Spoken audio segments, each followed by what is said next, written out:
Forget about your degrees, forget about your profession. Let us raise the kid, the child inside us for the next 1 hour. We are going to actually play a Jets game today.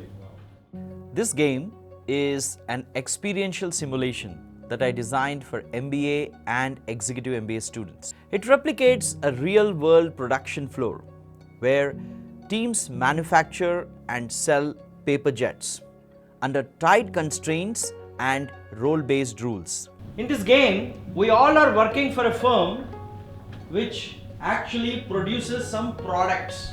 So we have 6 product groups in this class, and you have a specific role to play in your organization, which is written on the top of your cap.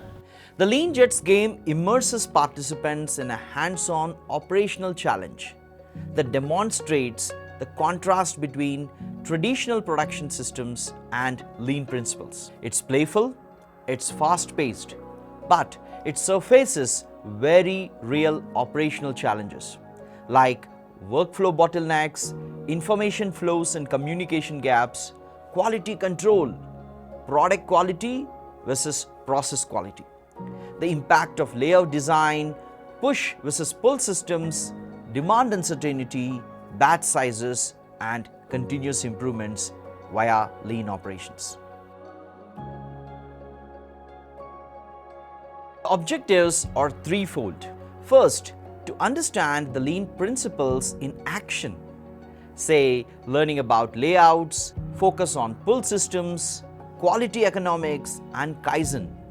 The game covers the application of all these lean principles in a close to real-world setting. Second, to experience lean tools and practice concepts from just-in-time, Kanban, Jidoka, brainstorming to 8 deadly lean waste.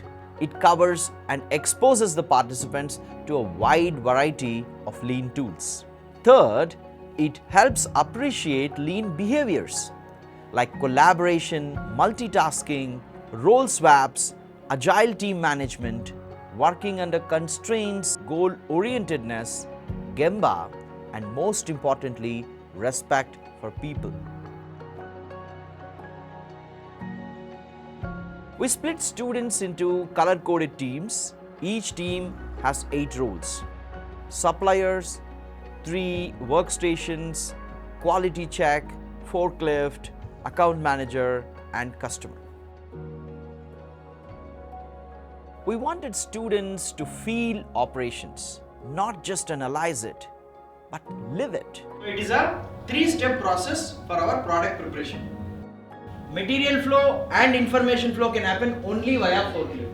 At workstation 3, once the product is ready, it will go to our internal quality control team. Our quality control team will inspect whether the product is good or not, and only the good products will come to the market. So you can see one white strip here. So this part is the organization and this part is the market. We can sell the products, and more products you sell, more money you make as an organization. When you are, say, a forklift operator juggling demands, or a quality officer rejecting poorly made jets, you're not just studying lean, you're experiencing the principles and tools in action. Everyone has a fixed role and sits in a predefined layout in the classroom.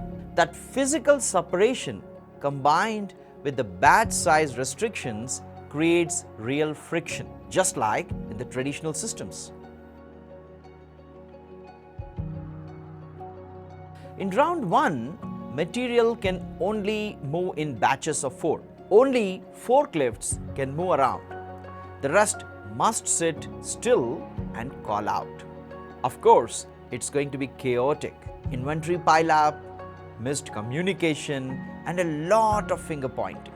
But that's intentional. It makes inefficiencies more visible. Once the round ends, we calculate net profits based on sales, penalties, and rejections. Then we ask, where did things go wrong? Why was there so much waiting? What showed us down? All these questions are important to be discussed in the debrief. It's in that debrief that lean concepts start to click. like batch size optimization, process flow, quality at the source, cellular layouts, and the implications of lean wastes. The passage was not planned well. While I had time, I was able to keep inventory and make it a little better than I did the first time. There was only material flow, information flow was missing. When the quality check can come one step ahead, we could have saved that $0.5. But we also found unevenness in operation in this game. Inconsistency, that is also an enemy that we have to attack. Then comes the surprise, that's round 2. Teams are allowed to redesign everything in this round, say layout, batch sizes, and coordination mechanisms. And we see the shift instantly. We see less chaos, better flow, more ownership. That's where the learning really lands. So remember, the first key takeaway that I want you to leave this room with today is layout matters. Inventory is cost. So if I have to reduce inventory, I should keep the batch size as low as possible. So process improvement is an agenda to make people happy. People are the more valuable asset for the organization. Participants walk away with more than just operational insights. They understand team dynamics, information flows, the value of reflection, and how a small redesign can change almost everything vital for continuous improvement. This isn't just about lean, it's about thinking critically under constraints and iterating quickly. That mindset is core to leadership in operations. You made $204. 1, 2, 3, 4, 5, 6, 7, 8. That's the winning team. You can learn lean tools even from a textbook, but until you feel the pain of inventory pileup or the thrill of continuous improvement, you haven't internalized the power of operational excellence. That's what Lean Jets game actually delivers.